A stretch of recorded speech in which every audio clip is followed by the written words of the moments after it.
Hello everybody, glad you could make it today. We're going to make hamburger and beans. It's an old cowboy type recipe from back when the West was being settled.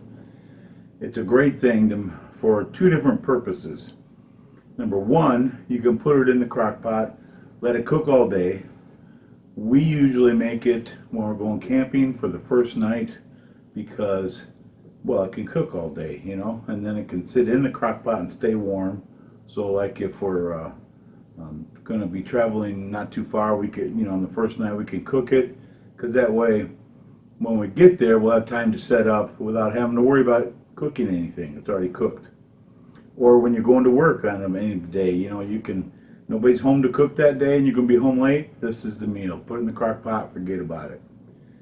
Another thing is you can cook it on the stove in about 15 minutes, and we'll go over that later.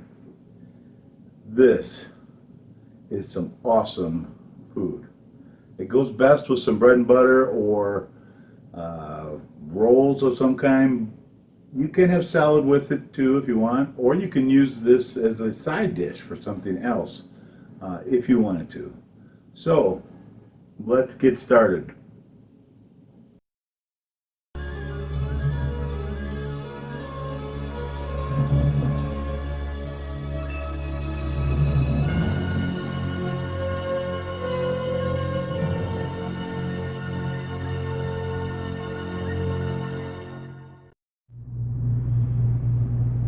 Hello, and now here we are going to make some of our cowboy hamburger and beans. I'm at the campground in the trailer. It's early in the morning. I just finished making breakfast, and I made some bacon in this pan and drained the fat and left the I don't know what you want to call it, the stuff in the bottom there, so give my meat a little flavor. Then I took my onion and put that in there, and I just turned the burner on high. And you also put your garlic in there and your meat. Now I'm making a small batch at this time, so I'm not using very much meat, about a pound. It's smaller than what the recipe calls for. And what you want to do is spread out the meat so it can try to cook evenly. We'll go into that more in a minute as this heats up. The first tip I want to share with you is that putting the onion and the garlic in the pan so that it cooks with the meat softens it up and also flavors the meat very nicely, which will extend the flavor throughout the dish once we're done. The other thing is I'm using the bacon stuff in the bottom of the pan to flavor the meat as well. Not that I would suggest that you would cook bacon, it's not even part of the recipe, but since I'm out here and I made bacon for breakfast, it works out right.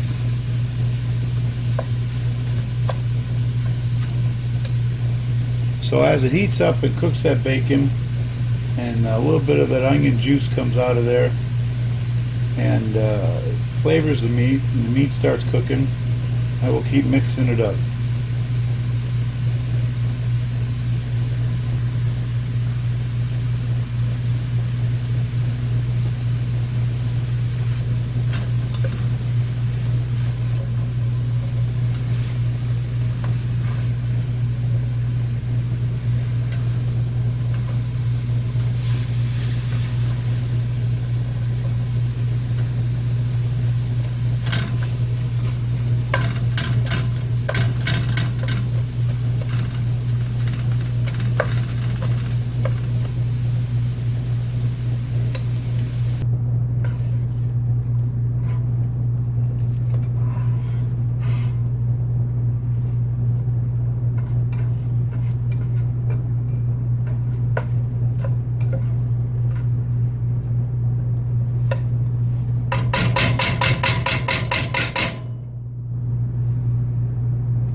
Okay, as soon as you get all the pink out, you want to turn off the burner and stop cooking it right away. You want to put the lid on it, and I leave just a little bit of room you can see right here, for the juice to come out, but not any of the meat. And I take a towel or hot pads or something, fold it up, putting my fingers underneath the handles and my thumb up on top.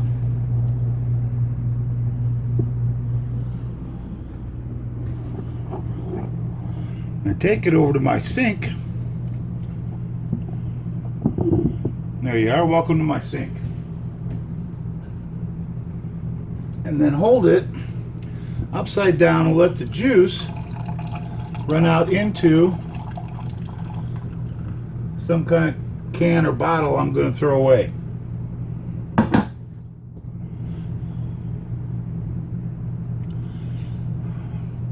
That's why I use lean meat, but the fat adds flavor, so it's confusing about how to go. I generally go with 95 to 15 or 95 to 5 ratio, but anything 80 20 90 10, anything like that is acceptable. Okay, now was when the magic happens. I take my empty crock pot and I put my meat mixture in there. Excuse me blocking the camera. Put all the onions, garlic, and meat mixture, flavored by that little bit of bacon. It was stuck to the bottom of the pan. Oh man, this smells so good. You have no idea. That darn old smell-o-vision. Okay. Now, since I have some bacon left over, I'm going to take and put it in about the size of a quarter or a nickel and break it up and put it in there. Since the so-called pork and beans you buy from the store is supposed to have so-called pork in it, this will just make it better. Yeah.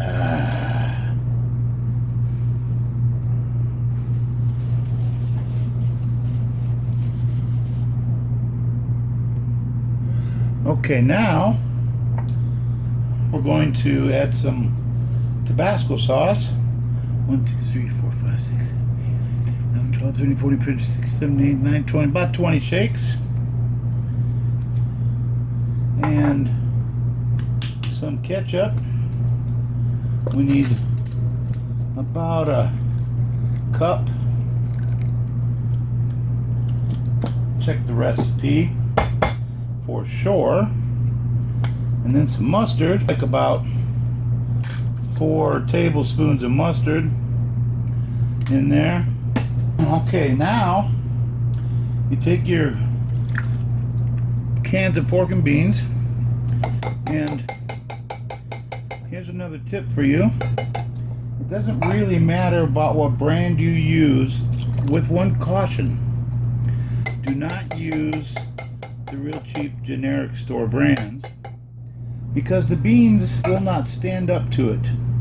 And what you'll have is a pot of mash. I mean mush. Just a big old mush.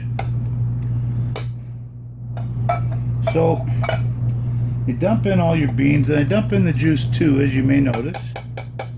I do not drain it because it's going to, you want the mixture to be a little wet. It will cook down. And the other thing is, I told you I'm making a smaller batch, but you do not want to fill it up to the tippy top. If you paid attention in school, heat makes things expand and grow bigger. So if you fill it all the way up, and then when it heats up, it's going to overflow.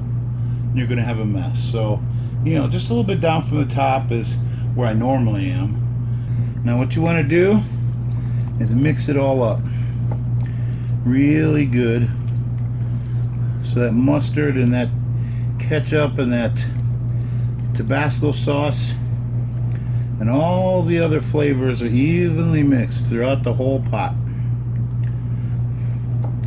As it cooks, that meat's going to cook just a little bit more, and if you cook the meat too much, then it gets hard.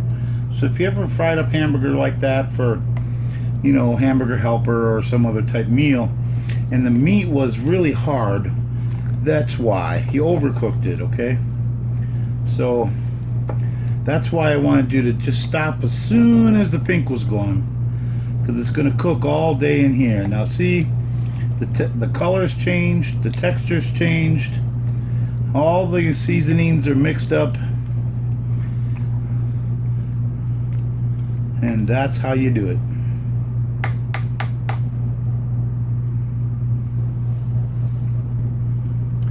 Oh, silly me, I almost forgot the brown sugar. You need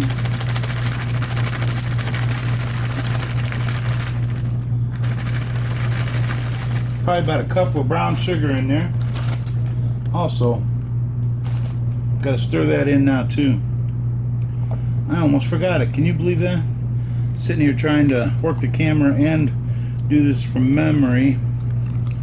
Guess I should have boned up on my research, I guess, huh? There we go. Looking good, my friend. And then you put the lid on it and you cook it, and that's all there is to it. And if you're doing this the night before, you can just take this crock pot right here, put the lid on it, and there, put the lid on it and put it right in the fridge. And in the morning, you just take it out and put it in the crock pot, and you're done. I would cook it for, you can put it 8 hours for low or medium, or you could put it on for 4 to 6 hours on high. I would stir it occasionally if you put it on high. And that's it, cowboy hamburger and beans. Oh, it's gonna be so good.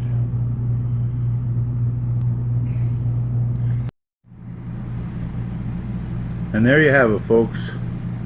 Cowboy hamburger and beans, all cooked up, ready to go. Oh, I cannot wait. Check it out.